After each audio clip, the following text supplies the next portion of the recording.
ये आकाशवाणी पटना है। अब आप अभिषेक दास से प्रादेशिक समाचार सुनिए। पहले मुख्य समाचार। राज्यपाल के अभिभाषण के साथ विधानमंडल का बजट सत्र शुरू। राज्यपाल ने कोविड से निपटने में सरकार के प्रयासों की सराहना की। उप मुख्यमंत्री सह वित्त मंत्री तारकिशोर प्रसाद ने राज्य का आर्थिक सर्वेक्षण पेश किया। सोमवार को पेश होगा प्रदेश का आम बजट। झारखंड उच्च न्यायालय ने दुमका कोषागार से अवैध निकासी मामले में राजद अध्यक्ष लालू प्रसाद की जमानत याचिका खारिज की। और देश में 1 करोड़ से अधिक लोगों का हुआ कोविड टीकाकरण। बिहार में अब तक 5,06,000 से अधिक लाभुकों को दी गई टीके की पहली खुराक। बुलेटिन की शुरुआत इस संकल्प के साथ। कोविड-19 महामारी के खिलाफ देश एकजुट होकर लड़ रहा है। आप भी हमारे साथ सुरक्षा और बचाव के 3 आसान एहतियाती उपायों का संकल्प लें। कोविड-19 से बचाव और सुरक्षित रहने के 3 उपाय। मास्क लगाएं, 2 गज दूरी है जरूरी, सुरक्षित दूरी रखें, हाथ और मुंह साफ रखें। अब समाचार विस्तार से। बिहार विधानमंडल का बजट सत्र आज से शुरू हो गया है। सत्र के पहले दिन राज्यपाल फागू चौहान ने दोनों सदनों की संयुक्त बैठक को संबोधित किया। अपने संबोधन में राज्यपाल ने कहा कि कोविड-19 महामारी से सरकार ने प्रभावी तरीके से निपटने का काम किया है और तेज गति से कोविड टीकाकरण अभियान चलाया जा रहा है। श्री चौहान ने कहा कि राज्य के सभी लोगों को कोरोना से बचाव के लिए मुफ्त टीका लगाया जाएगा। केंद्र सरकार के दिशा निर्देश के अनुसार टीकाकरण का काम चल रहा है। सबसे पहले स्वास्थ्य कर्मियों का टीकाकरण कराया गया है, जिसमें बिहार पूरे देश में अव्वल रहा है। उसके बाद फ्रंट लाइन वर्कर्स का टीकाकरण होना है, जिसका काम अभी चल रहा है। उसके बाद 50 वर्ष से अधिक आयु के तथा 50 वर्ष से कम आयु के गंभीर बीमारियों से ग्रस्त व्यक्तियों का टीकाकरण किया जाएगा। राज्य सरकार का संकल्प है कि कोरोना से बचाव के लिए पूरे राज्य में इस टाइम निःशुल्क टीकाकरण कराया जाएगा। राज्यपाल ने कहा कि उनकी सरकार शिक्षा, स्वास्थ्य और बुनियादी ढांचा निर्माण क्षेत्र में बेहतर तरीके से काम कर रही है। श्री चौहान ने कहा कि सरकारी और गैर सरकारी क्षेत्रों में रोजगार के 20 लाख नए अवसर सृजित किए जाएंगे। उन्होंने कहा कि 7 निश्चय अभियान के दूसरे चरण में कृषि, रोजगार, सड़क और कौशल विकास पर मुख्य रूप से ध्यान केंद्रित किया जाएगा। उन्होंने कहा कि सरकार स्वरोजगार को बढ़ावा देने के लिए युवाओं के कौशल विकास पर काम कर रही है।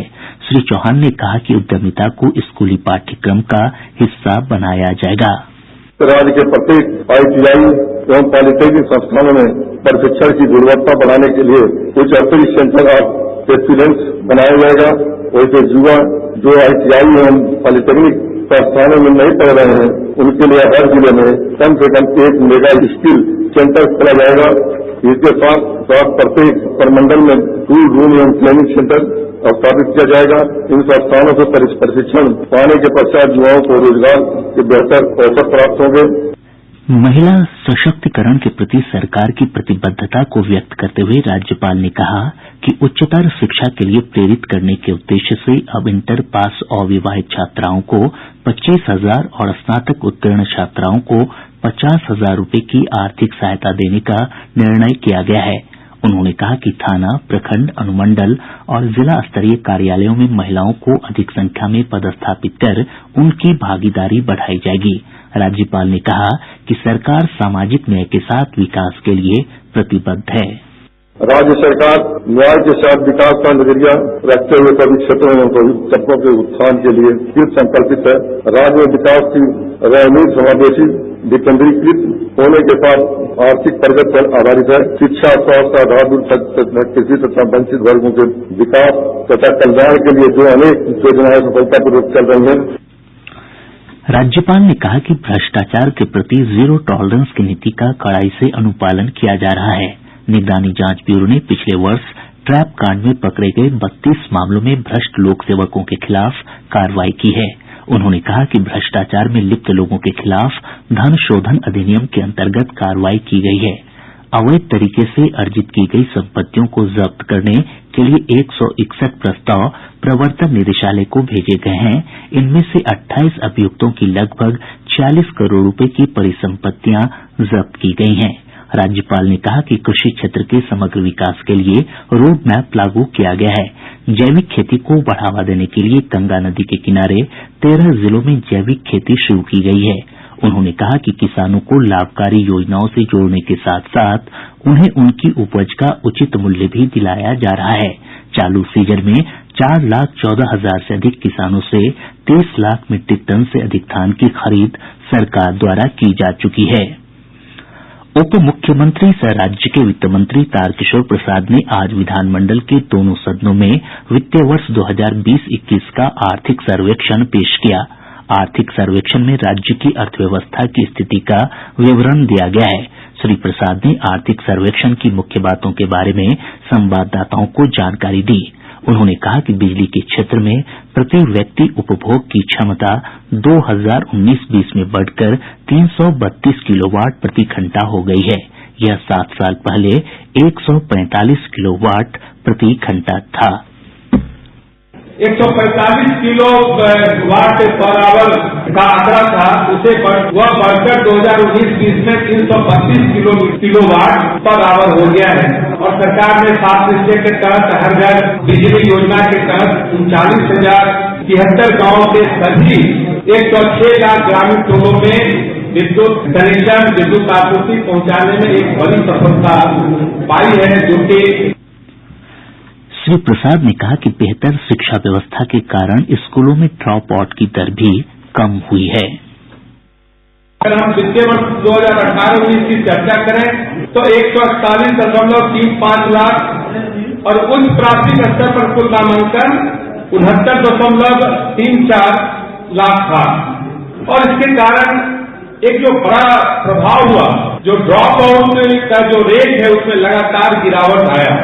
ये एक बड़ी बात थी, क्योंकि उप मुख्यमंत्री ने कहा कि वित्तीय वर्ष 2019-20 के दौरान राज्य की आर्थिक विकास की दर 10.5% रही, जो देश की आर्थिक विकास दर से अधिक है।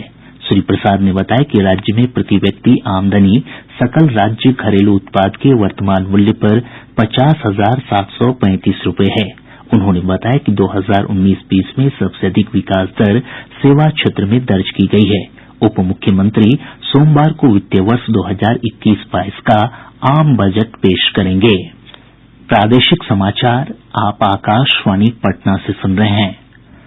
प्रधानमंत्री नरेंद्र मोदी ने कहा है कि नई शिक्षा नीति आत्मनिर्भर भारत की दिशा में बड़ा कदम है और इससे अनुसंधान तथा नवाचार को मजबूती मिली है। श्री मोदी विश्व भारती विश्वविद्यालय कोलकाता के दीक्षांत समारोह को संबोधित कर रहे थे। गुरुदेव ने विश्व भारती में जो व्यवस्थाएं विकसित की, जो पद्धतियां विकसित की, वो भारत की शिक्षा व्यवस्था को परतंत्रता की बेड़ियों से मुक्त करने, भारत को आधुनिक बनाने का एक माध्यम थी। अब आज भारत में जो नई राष्ट्रीय शिक्षा नीति बनी है, वो भी पुरानी बेड़ियों को तोड़ने के साथ ही विद्यार्थियों को अपना सामर्थ्य दिखाने की पूरी आजादी देती। विधानमंडल के बजट सत्र को लेकर आज जदयू विधानमंडल दल की मुख्यमंत्री नीतीश कुमार की अध्यक्षता में बैठक हुई। बैठक में सदन के सुचारू संचालन में सदस्यों की भूमिका और विपक्ष की रणनीति से निपटने को लेकर मुख्य रूप से चर्चा की गई। साथ ही पहली बार चुनाव जीतकर आए विधायकों और पहली बार मंत्री बने सदस्यों को विधानसभा नियमावली की जानकारियां भी दी गयीं।